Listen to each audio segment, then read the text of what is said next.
Riemer is with us today. She's going to talk about the Sedona Tools Library and the Northern Arizona Climate Change Alliance, which we're getting familiar with because they produce this show. So let's meet Frances. Hey, Darlene, nice to be here. Thank you so much for having me. You're quite welcome.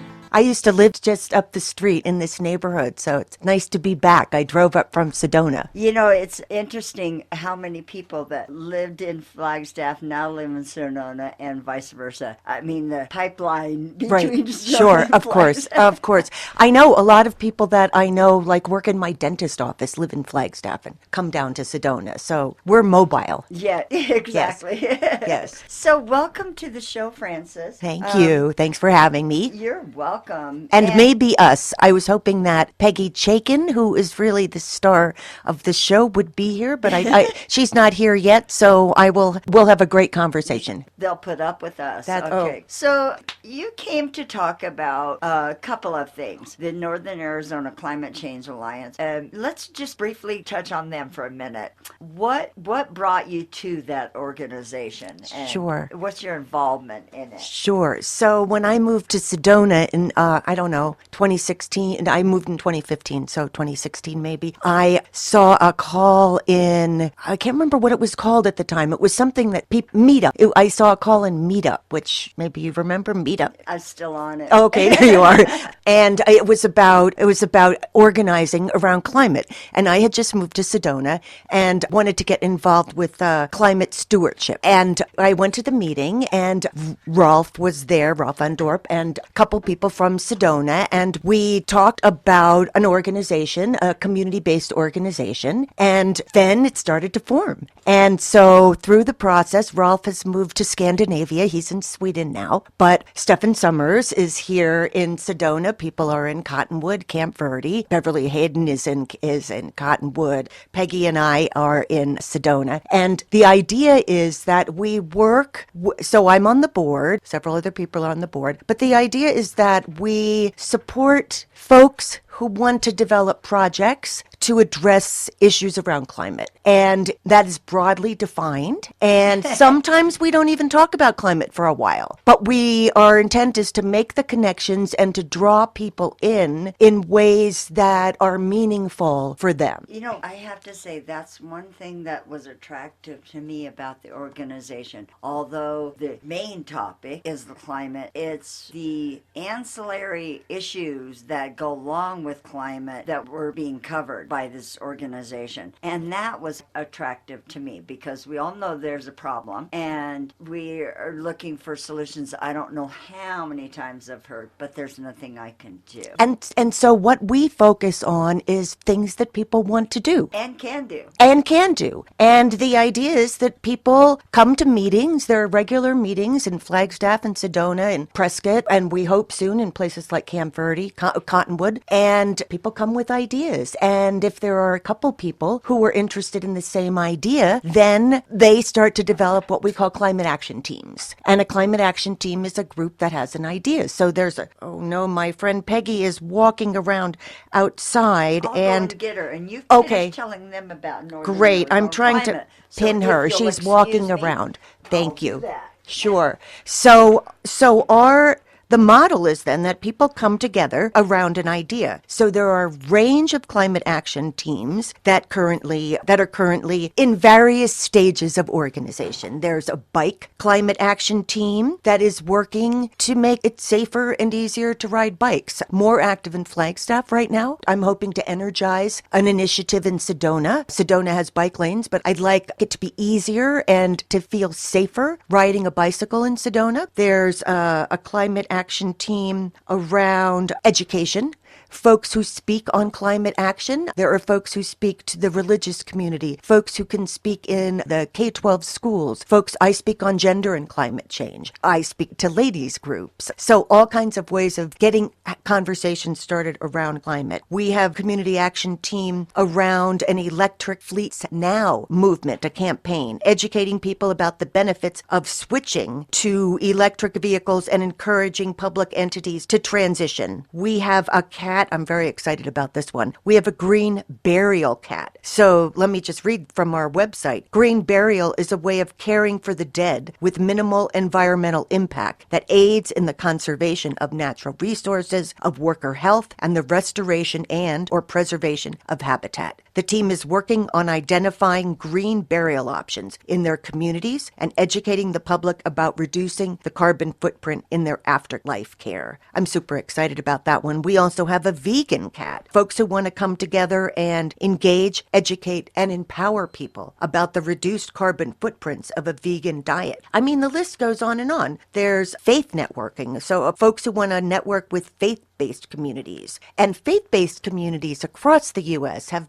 just been talking about the different community action teams that we have that are active in various stages. So I was saying that there's a faith networking group, and that faith communities have been leaders in climate actions, in coming together to put solar panels on their roofs, or coming together for all kinds of activities that make sense for them. Community gardens or... And, it's interesting that you said community gardens, because those two words are so impactful and important. The gardening, growing your own food, growing local food, growing food that's meant to grow in those conditions, in those growing conditions, and the word community. It brings people together and opens up an avenue. I've seen it spur people to action, because we have a negative connotation of crowd mentality. And when it's just operating as it's told to, that is negative. But when it's operating on its own ideas, the word community and the bond that helps with community can grow and give people the incentive they need. And so to transition into the tool lending library. Exactly. That's an excellent transition in Sedona. So the tool lending library was started with a group of folks volunteers came together in this model that I was describing. And somebody had the idea of, let's develop a tool lending library, like a library, but it'll be with tools. It will support a circular economy. In Sedona, we have a lot of older people who have a lot of things and maybe want to downsize, but we also have folks who are more mobile. We have people who rent, maybe people who don't want to buy a lot of things. And so the idea of sharing caught on with this group. And over time, they have developed what we've been calling now it's Sedona Tools Empower People. So STEP, it's the tool lending library. It's isn't that sweet? Great. That's great. Sedona Tools Empowering People. So it's attached to the library. It's co-located at the library. You become a member. It is free. You become a member. You can go to the library's website, or you can go to Northern Arizona Climate Change Alliance, NAZCCA.org, and sign up. It's free sign up. And then you can choose a tool. And you can take out that tool or tools for a certain amount of time. There's a lending period. Like checking out a book from the library. Checking out a book. And they have everything. They have everything from nails and tools that I no idea what they do, but a number of our volunteers do. We have tool whisperers who not only can help you access the tools, but can help you learn how to use the tools. So you submit a request for a tool, and you pick it up at the library the following week, and then you return it to the library the following week. The hours for borrowing are Wednesdays, right now in the afternoon. So what's super cool, there's several things that are super cool about this project. One, it has grown spectacularly. So again, the tools that are available are really, a smile comes to my face. Two, people have come out to volunteer for this project that may not typically be engaged in a climate-related project. So we have a lot of men with real experience using tools who have done tremendous work in getting this project off the ground. They have helped, I'm talking about now the ways that the Lending Library has brought a new group of volunteers to climate issues. So men who know a lot about tools, who love tools. There are people who love tools. And who now have come out to volunteer, who have helped us with the tool racks, who have built the shed, who have now put together tool kits to make particular things, like a grouting kit, for example. So the other thing that's super cool about this project is that it has built community in ways that are expected and unexpected. That people now are having conversations about projects that they're doing, about tools, about their own experiences. And I found that in my conversations with a subject like that, a tool rack or whatever they're building or something, it opens the door for further conversations which might not normally be something that would be comfortable for somebody to talk about. Climate change, for example. I'm able to find a way to identify with that person, find out what they're interested in, what their needs are, and then maybe the opportunity is going to present itself to explain why this will affect their livelihood or their hobby or whatever. Right. Right, exactly. And so we can relate on a community level, we can relate on a environmental level. Sometimes people relate on political levels, but really not so much. More understanding sort of community stewardship and community relationships, which I think are part of this conversation. I spoke, it was a couple years ago, I spoke in conjunction with European teachers on climate issues. And they said to me in preparation, they said, we need to speak positively about this issue. We do not want to be downbeat here. We are upbeat in taking action. And I think that is true. We need to remember that in these projects. Yeah, I totally agree. So I want to read this so that we remember how this project relates to climate. Okay. Can I do that now? Perfect timing. Okay, I wrote it down. It's here. It's in one of our many documents here. So the project supports the cities, in this case Sedona's, climate action plans by increasing community resilience and reducing greenhouse gases. The tool lending library decreases the need for every person to purchase tools for individual projects. Many of those tools end up in a landfill after little use or prolonged storage. As we all know, anybody who owns a house has lots of tools that we may not have seen for quite a while. Equally important, the carbon released in new tool processing and components contributes to the climate crisis. When we purchase new tools, the items, coupled with packaging and shipping, contribute exponentially to carbon emissions. The slow release of greenhouse gases in landfill waste also exacerbates the climate crisis. Instead, the tool lending library offers a path to sustainable consumption. That makes so much sense. Right? And the simplicity of it seems so... People make it so complicated. I have found myself making it the subject far more complicated than it needs to be. And what this is suggesting, that it's not that hard. It just takes a little common sense. Right.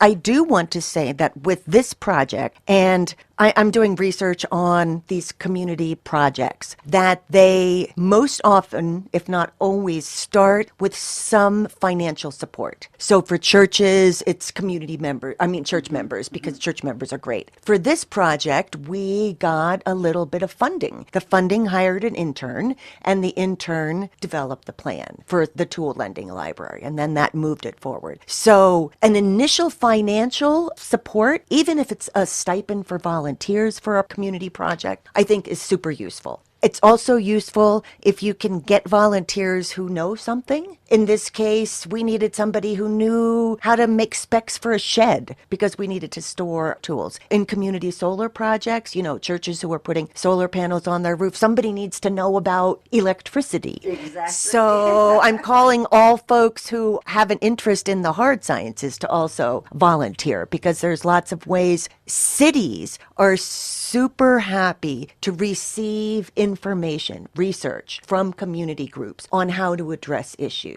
And explain real quickly what you mean by hard sciences.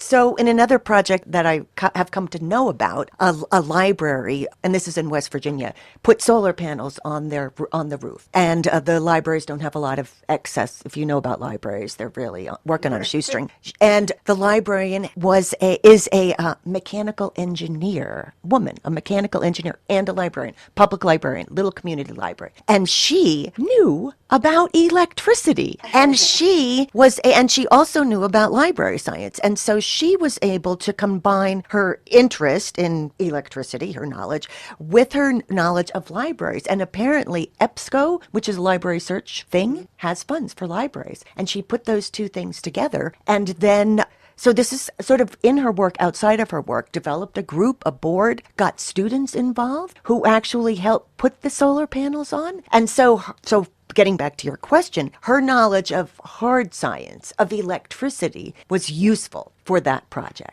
And give us an example, a couple of examples of other hard sciences. Well, I mean, certainly this is a soft version of a hard science example, but I mean, with this tool lending library, there's no way that someone like me could put this together. The knowledge you need to have about tools is tremendous, right? And so I think that this is sort of, it's an interesting point that the activity that you want to get involved in, it's useful if that activity has a connection with what you already like to do and know about. And so we can think about climate issues in lots of ways. Some of them are political. We have a climate action team that tries to liaison with city councils. And those are folks who want to liaison with city council, right? So if you're a solar, if you want to do solar work, it's good to find somebody, maybe you, maybe somebody, who knows something about solar. You're tuned to Spotlight on Climate on Radio Sunnyside. We're talking with Frances Riemer. She's one of the board members and one of the founding members of NAZCCA, Northern Arizona Climate Change Alliance.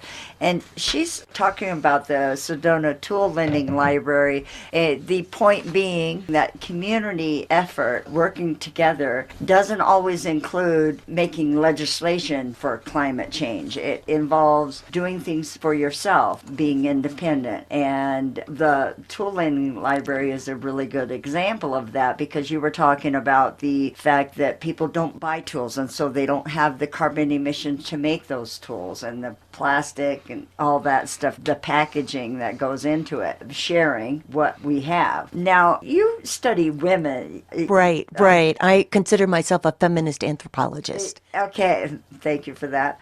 So have you found that it took a little while, or did it happen organically, for women to be accepted, respected, views to be part of the conversation? Or was it a struggle, like in every other area, for women to be recognized as? And you were talking about the woman that started her knowledge of mechanical engineering. Right. She was a woman. Right. And so that's a really good question. You would think so, yes. But my sort of anecdotal knowledge is that women have been the ones who have stepped up here. And in the talks that I give, I say that women are most affected by climate issues, and women have been the ones who have come up with solutions, particularly grass-based solutions.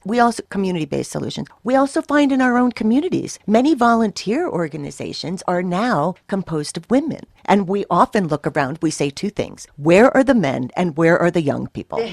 And so both really important actors, not to minimize women. Incredible. But I would say women have stepped up in this case. I just want to add one more thing, though, that while individual action is important, coming together in groups is even more effective, and eventually moving from those groups to letting legislators know what works, to letting legislators know to put some small funding into these projects to get them off the ground, to let legislators know that the work is being done on the backs of volunteers, that this is free labor. And that's, I think, important for us to recognize. I also want to add that organization is so important at this point, and what you're discussing, especially when you're going to address legislators to make legislation happen. If you get together as a group and figure out who's going to be the speaker to the legislator. Yes. Or is it going to be several people? Or is it going to be one person? Or is it going to be the group name? Right. Et cetera, et cetera. Right. And so I think I'm really a feminist as well. I do Women at Play on Mondays. I play all women musicians. I love it. It's a big thing for me too. But I also want to add that women, I think, are being able to step up to this because they have ancillary things they have to do in their lives. It's not just go to school and go to work and come home. It's go to school after you've dropped off the kids, after you've picked up whatever, after you've...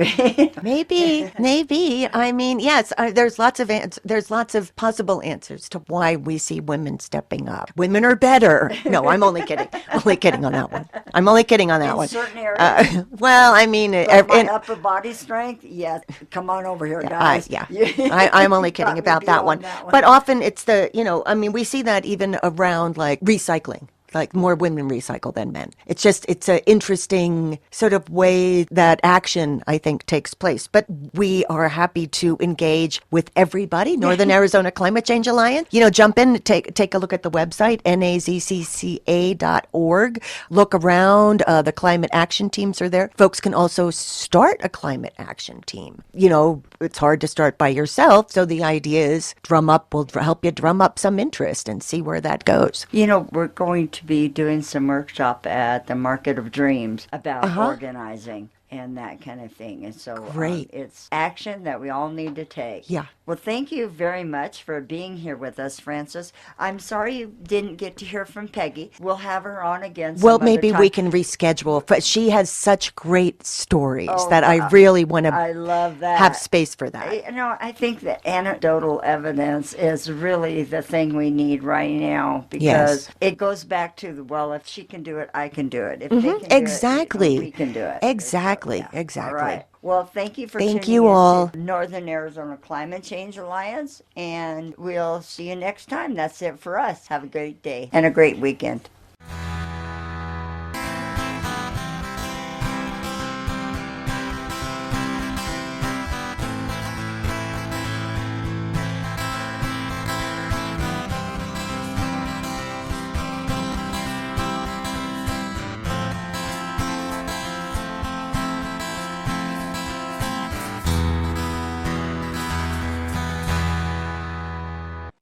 Spotlight on Climate is brought to you by the Northern Arizona Climate Change Alliance in conjunction with 101.5 FM Radio Sunnyside. Our host is Talene Corlin. This broadcast is produced by David Bull. Stephen Summers serves as executive producer. For feedback to Spotlight on Climate or to learn more about the Northern Arizona Climate Change Alliance, visit NAZCCA.org.